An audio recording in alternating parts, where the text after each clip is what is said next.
Well, welcome to Bricklet Buzz, where today we're going to be doing a deep dive on all things Bricklet. I have with me today my co-host, Matt, our, go-to professor, teacher, nutty professor. Nutty professor. Which one? Another nickname to add to the list. Yeah. Olympics at the moment, man. What's going on there? I mean, how crazy is it? You're watching the Olympics, Tokyo 2020, where in fact we're in 21. Athletes wearing masks and nobody or very little people in the crowd. Yeah, I think it'd be a very different atmosphere for these elite athletes to be performing in, and it's generally how sport's gone across the world at the moment. And what I found very interesting is also the American gymnast Simone actually pulling out from the American team because she just felt that she wasn't at her best.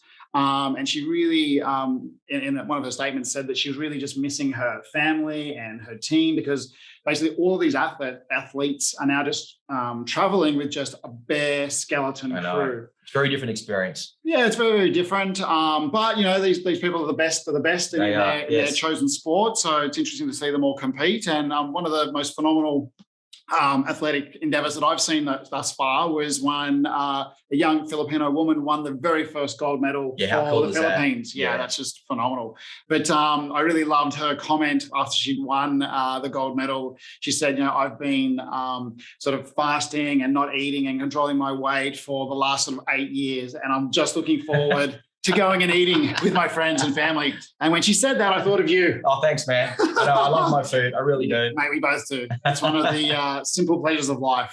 You know, but despite the fact that it's a very different experience, I can still hear the Aussie spirit cheering in the background because I can hear my neighbours. Yep. And whenever an Australian's up there and we're doing so well, I can hear, go Aussie, and I can't help but get up and want to cheer myself and just join in on the atmosphere. Yeah, look, when it comes to sports, we're a very small nation population-wise, but we do perform relatively well per head in terms of medal count. So, look, I'd just like to say, you know, congratulations to all those Australian athletes over there. Yeah, doing well done for representing all of us sitting at home on the couch. And we really wish you all the best if you haven't competed yet. And we're all cheering behind you. And to all athletes, the Australians and all the international athletes as well. And, you know, because it's still so impressive to see these athletes who have invested so much to become the best at what they do and competing at that level. And it's just inspiring.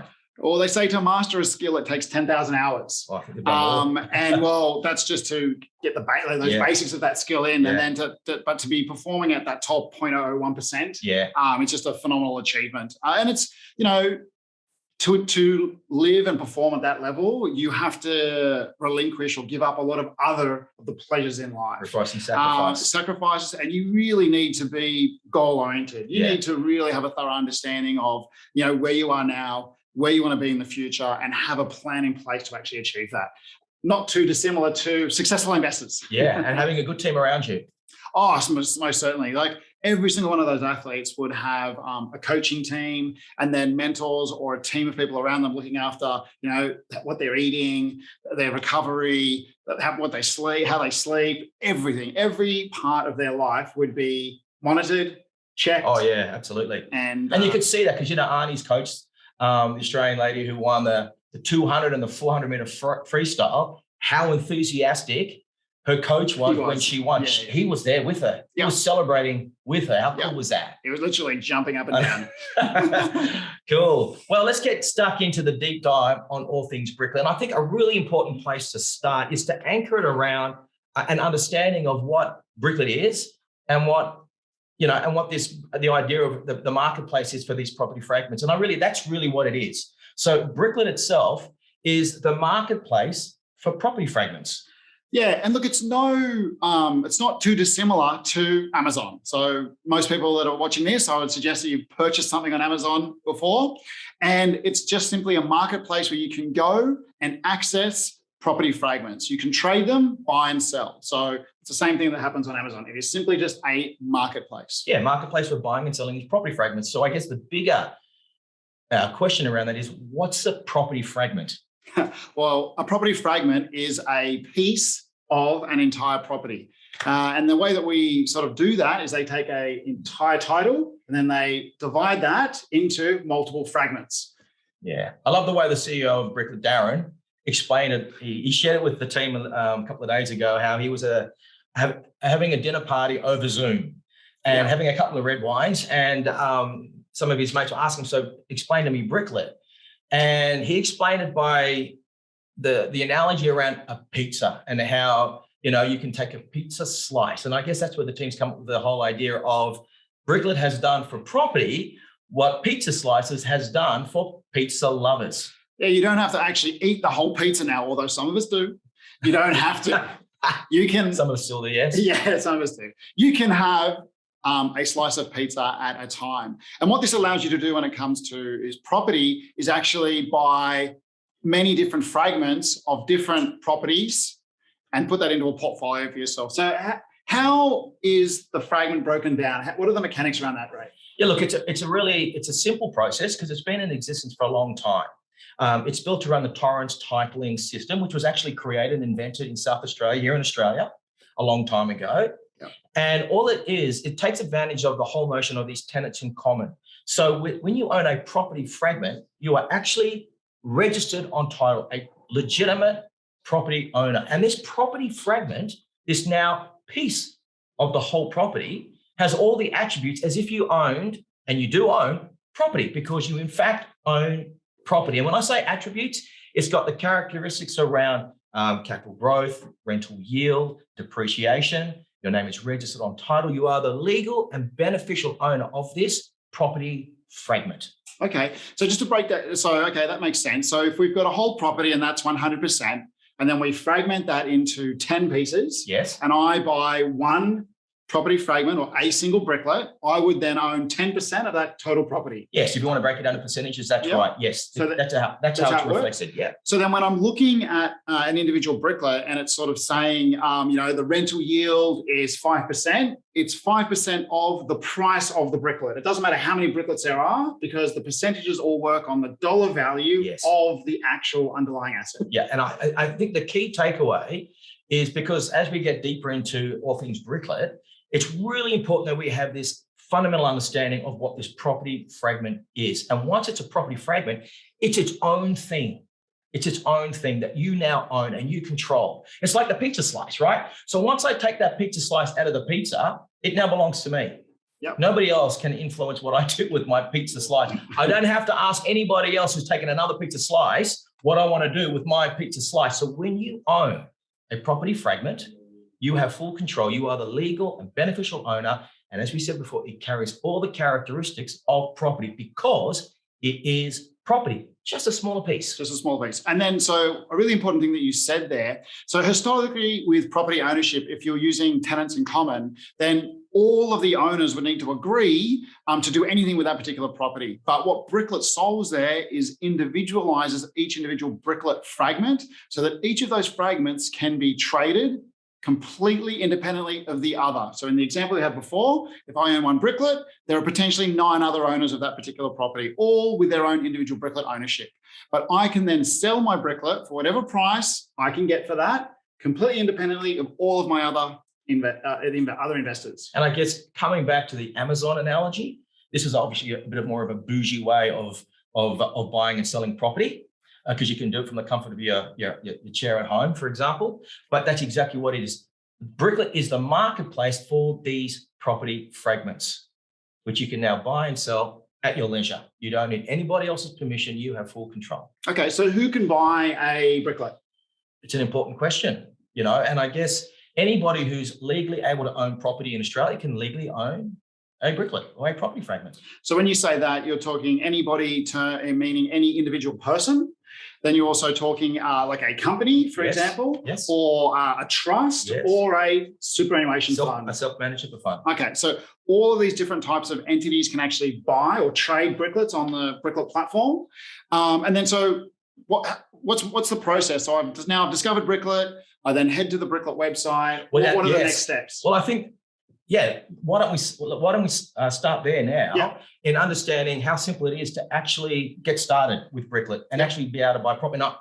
We'll give you a case example. But really what you do is you go to the Bricklet portal, the Bricklet website, you go through the sign up process, and then we have this process of verification because in Australia you have to be proven that you can legitimately own property. So you have to be a legal entity, individual, trust company, or a self-managed super fund. Yep.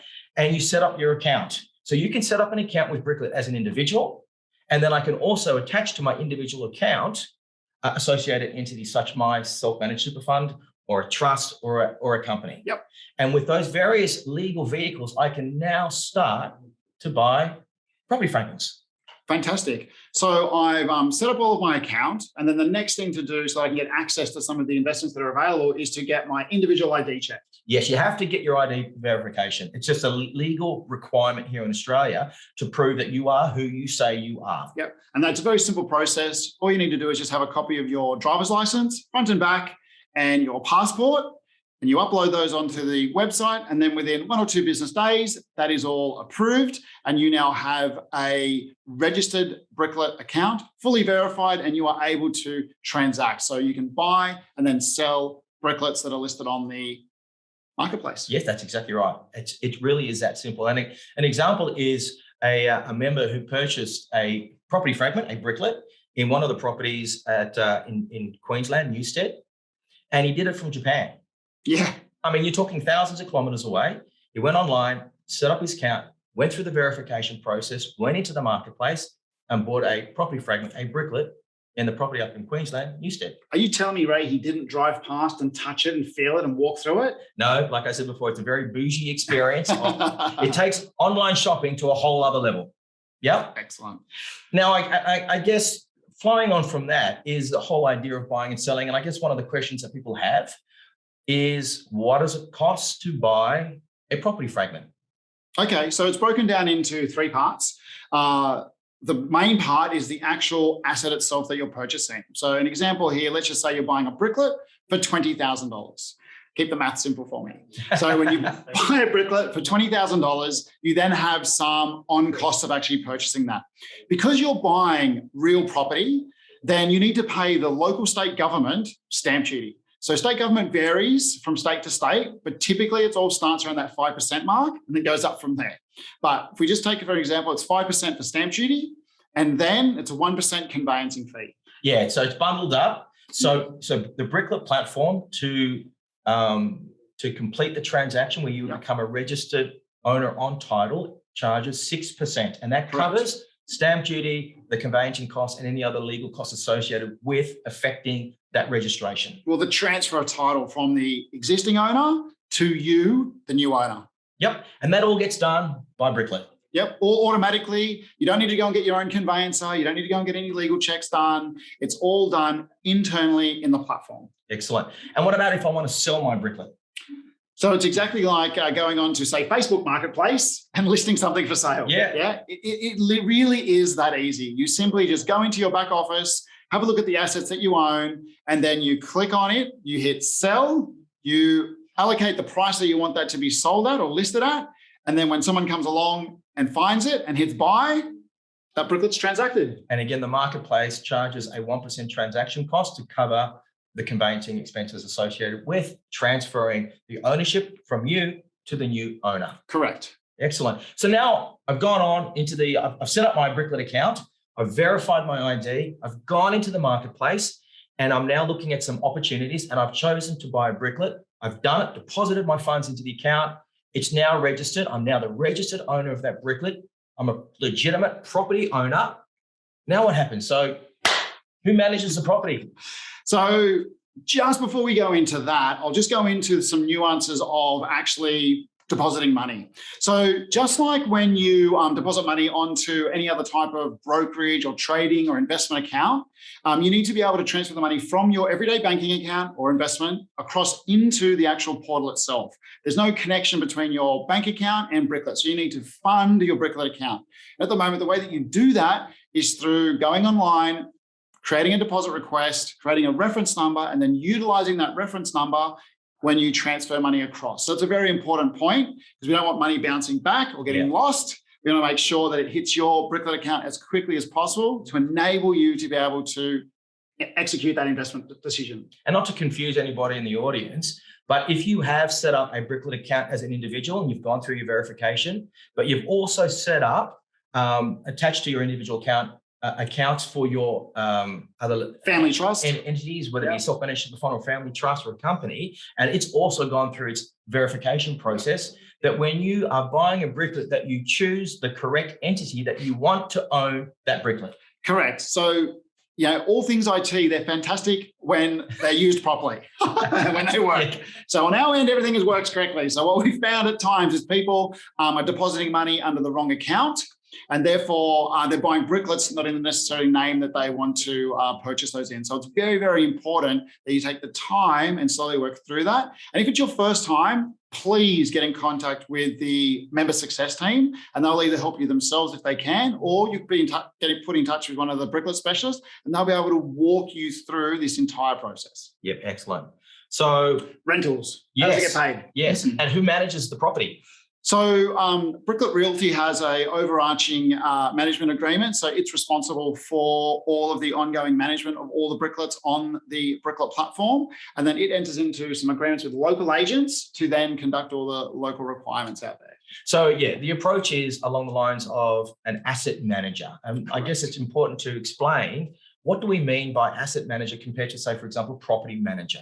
Okay, so the big difference between, I guess, a property manager and an asset manager, property managers are very reactive to problems. They have their solution for most things is just to go and get a handyman to go and fix that particular problem. And also, they're typically working very short term for a lot of these businesses where and I have a very short-term view. Actually, they don't have any view at all on the actual property itself or the value or the performance of it.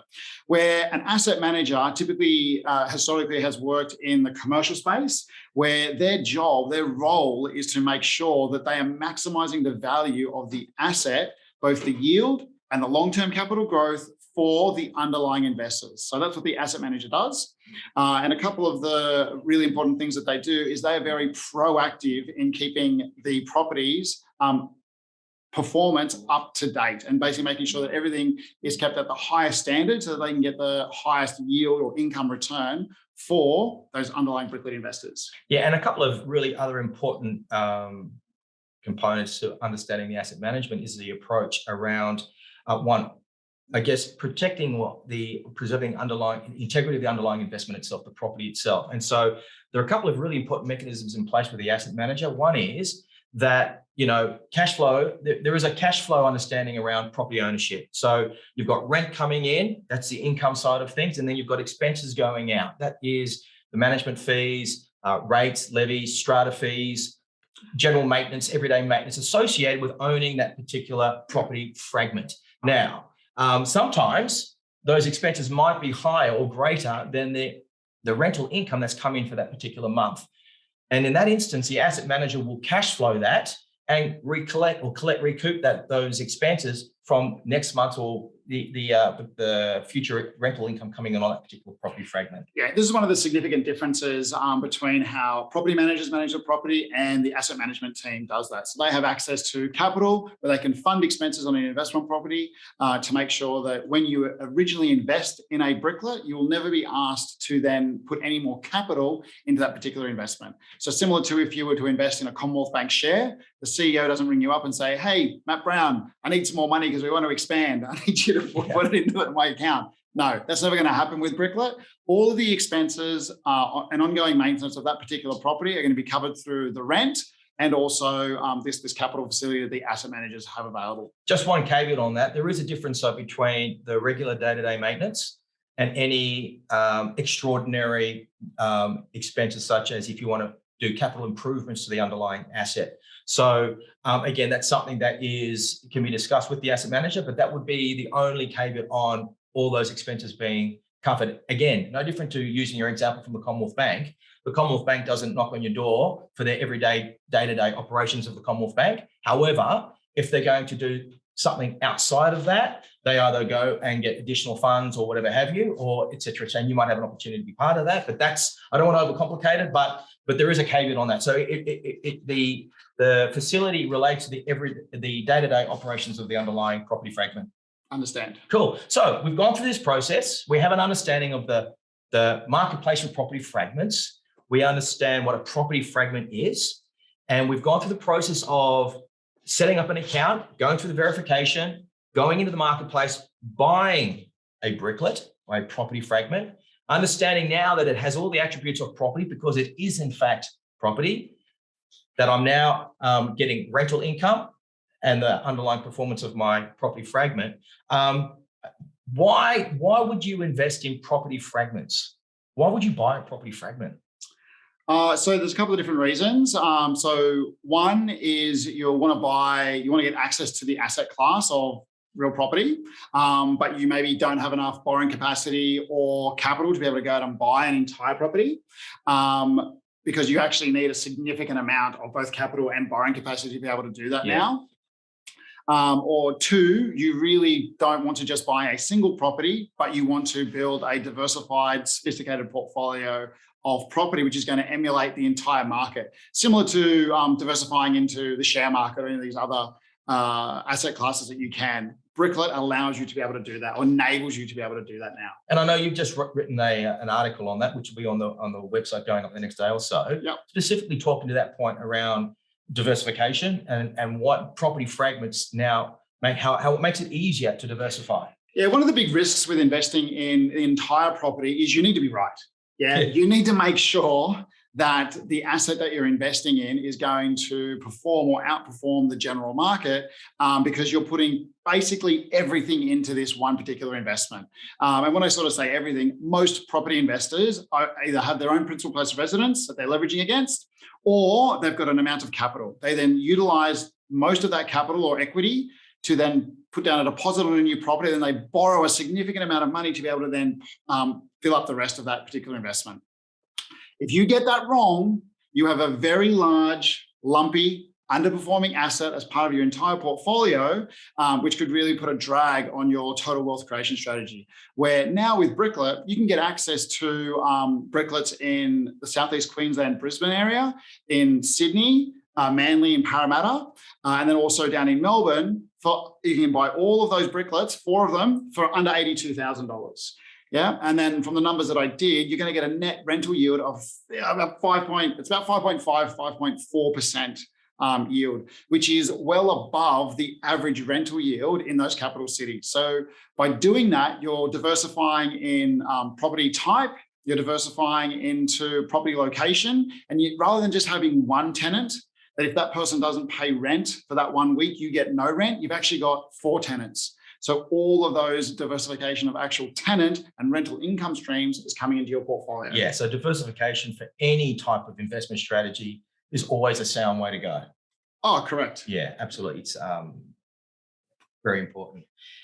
And the other thing about buying into property fragments, or choosing to invest in property fragments, is the whole idea around affordability. Yeah, definitely. So, property prices are now in Greater Sydney. The average price is $1.25 million. Up in Brisbane, it's about up in Brisbane, it's $560, and then in Melbourne, it's about $750,000. So, and that's the average price. Yeah. So half of the properties are above that. Yeah. Half of them are below that, but that's a significant chunk of change. So if we're talking about young people trying to get access to this particular property asset class, it's becoming more and more difficult, where now Bricklet enables you to do that. I think at the moment, Bricklet has a Bricklet payment plan where you can get access to property with a deposit of under $4,000.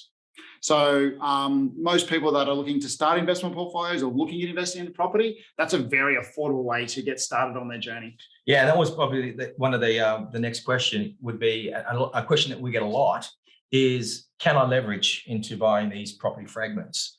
And it's something that we've been exploring and working with a number of lenders over the last number of months to try and put together some really tailored solutions to, again, make it easier for people to access this, the property asset class, but specifically now buying these property fragments. So what are some of the leveraging options at the moment that are available? So the first way and the cheapest way to do it is to be able to leverage against an existing property asset. For all of those people that own a investment property or their home at the moment, is you can access some of the equity that you have in that particular property, borrow at rates sub 3%, and then be able to utilize that capital to then build out a Bricklet portfolio. So that's the first way to do it. The second way to do it is knock on the bank of mum and dad, get them to give you the money to do it. Yeah, that's happening quite a bit as well.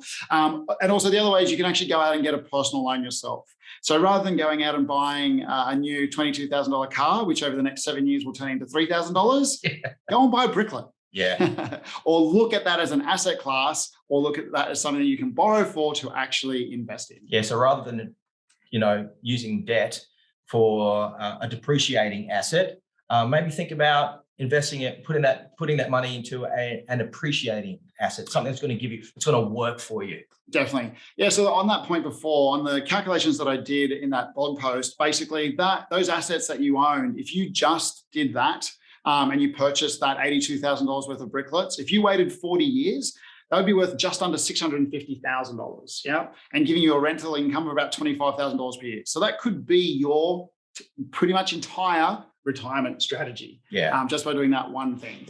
Yeah, absolutely. So the big elephant in the room, one that, again, we get asked a lot, is the question around liquidity. Now, liquidity is a simple word, but it can mean a lot of different things. Yeah, but okay, property is not liquid. Yeah, so property in itself is not a liquid asset class, and that's why it also doesn't have a huge amount of volatility. So, and what volatility is it's the rate at which the price of that asset moves over a certain period of time. So daily, property prices don't move really much at all. Over months and weeks and years, it moves. So because of that reason, the lack of volatility, you're not going to have a lot of liquidity. But on the Bricklet platform, you have a greater liquidity than what you do if you owned an entire property at the moment. Because typically a sale process goes over between 12 to 16 weeks from the time you start marketing it until you actually get paid. And on average, I think the secondhand transactions are between 4 and 6 weeks. Yep. So that's basically what's happening on the Bricklet platform. So yes, it's as liquid, if not a little bit more liquid, than if you own the entire property itself. So I guess when we're trying to understand liquidity, there are three things that come to my mind. One is pricing, timing, and then the market itself. So, one is price can always be an incentive. So if you're really looking to move something, typically you can. Yep. The timing of it, so how quickly you actually need to sell it. And third, is there a market for it? And I guess those questions come into the idea of liquidity, because everybody says, if I invest into shares on the ASX, I've got a liquid asset. Now, I know for a fact that there are some shares on the ASX that are not necessarily so liquid. You can't, even on price and timing, there is no market for it. Yeah, there's no. That's right. Yeah. So it's really important that we understand when we use the word liquidity, what we actually mean. And as you highlighted, Matt, yes. So you can simply go, take your Bricklet, get it assessed, appraised, choose to put it on the marketplace to sell it, and the market will respond to that. And then you can make adjustments based on that, depending on how motivated you are to sell it. But again, with all property, Bricklet is a long-term investment. So you should be having a time horizon of 4 or 5 years and beyond when you're looking at purchasing a Bricklet. And then, the best property investments that we've ever made are the ones that we've kept. Yeah. We've lost money. We've lost money the most on the properties that we've sold. So with Bricklet, same thing. You should be looking at allocating into this particular asset class and keeping them for a very long time, and then just funding your lifestyle through that positive cash flow, that rental income that's being paid to you on a monthly basis. And I guess that, on that note, why it's so important that whenever you do invest, it's part of a strategy. There is a plan behind it, and not approaching it like so many Australians do when it comes to property investment, where they get excited, they're talking to somebody around a barbecue or at a function or a party, whatever it might be, family and friends, and they get excited about the idea of being able to go out and buy a property, and they go and do it. And they go and buy a property, but then typically what happens within a 5-year period, they sell it because they look at it and they go, it's not giving me what I wanted to get from it, because they actually didn't know what they wanted to get from it. And they sell. Yeah. And because it was never part of an overall wealth creation strategy or a strategy that enabled them to push through some of the initial pains, for example, the sacrifice, like we were talking about before with the Olympic athletes, where, whenever you want anything great, you've got to invest. There's got to be some level of sacrifice, but you can push through the pain when you understand the goal that you're after. And look, you can do all of the research and make all the right decisions, and then just the market or the timing just doesn't work in your favor. So you just need to look at potentially just holding onto those assets. And one of the biggest reasons that people sell property is because of the huge amounts of debt which is attached to that, and that's having a negative impact on their cash flow. Yeah. Where Bricklet is all going to be positively geared. So all these Bricklets are going to be paying money into your account on a monthly basis. So yeah, hold on there. Phew, man, we are making solid progress, mate. Thanks, buddy. One last question, I think, unless you can think of others that we often get asked about, is the first homeowners grant. So if I go and buy a Bricklet, what impact could that have on me being eligible for the first homeowners grant? Yep. So the first thing that you need to do is have an understanding that in each individual state and territory, they all have their own first homeowners grant rules. And then the first homeowners grant is made up of a federal grant that comes through, and then also some state grants. And these change from time to time. So if you're thinking about buying your principal place of residence, then I implore you to go and check out those rules and regulations through the state government websites. But in general, if you've purchased a property, or if you purchase a Bricklet, then in your own personal name, then that will exclude you from some of the first homeowners grant benefits. That could, and in all the states, that changes as well. So you really need to check on a state-by-state basis. And I guess what we'll do is we'll include in the show notes a bit of an overview of the various state incentives and the federal incentive and how that might be applicable. Correct. To you. But if young investors are looking at, rent vesting or creating an investment portfolio, then one of the solutions that they can look at utilizing is to, rather than looking at purchasing Bricklets or building their wealth portfolio in their own personal names, is to have a chat with their accountant and see if potentially creating like a family trust type structure is going to be better for them. Because if they personally don't go out and buy a property in their own name, then that doesn't exclude them from the first homeowners grant. They could own a family trust. That family trust could go out and buy 10 or 15 different Bricklets, and then they would still be entitled to the first homeowners grant. Yeah, cool. Was there anything else that you can think of that we haven't touched on? Maybe I can ask the team to see if there's any questions that have come up on the Zoom. Mate, I think we have covered, I think we've covered it all. That's it. I think we've covered it all. Well, I think then that could be a wrap for today. Hopefully, the audience has learnt a bit more about Bricklet and how it works and the mechanics behind it, as we've done a bit more of a quicker, deeper dive onto all things Bricklet. Yeah, go. One thing, depreciation. Oh, yes. What's depreciation? Okay, so I'm just quickly going through my... Okay, so depreciation is, so when you buy... So a property is made up of 3 separate parts. The first part is the land. That's predominantly where all the value is. And then you have the house and the fixtures and fittings. Now, the house or the building itself depreciates over 40 years in a straight line. So what that means is that all Bricklets and all property will have some level of depreciation attached to it. So depreciation is a paper tax deduction for the devaluing of that particular asset. So when we build a brand new house, it doesn't need any repairs and maintenance. But once we've owned that for 40 or 50 or 60 years, then it is going to need some ongoing repairs and maintenance to that building itself. So the ATO allows you to depreciate that asset. And over that 40 years, you will get 100% of that value back. Then you've also got the fixtures and fittings. So the fixtures and fittings is everything that is attached to that building. So the letterbox, the bathroom, the kitchen, the blinds, the carpets, the paint, everything that is attached to that particular property. Not the bathroom itself, the fittings. All the fixtures and fittings, but the tiles, yes. Like everything. So, so not the room, the bathroom room, but everything which is built in the bathroom. Yeah. So all of that.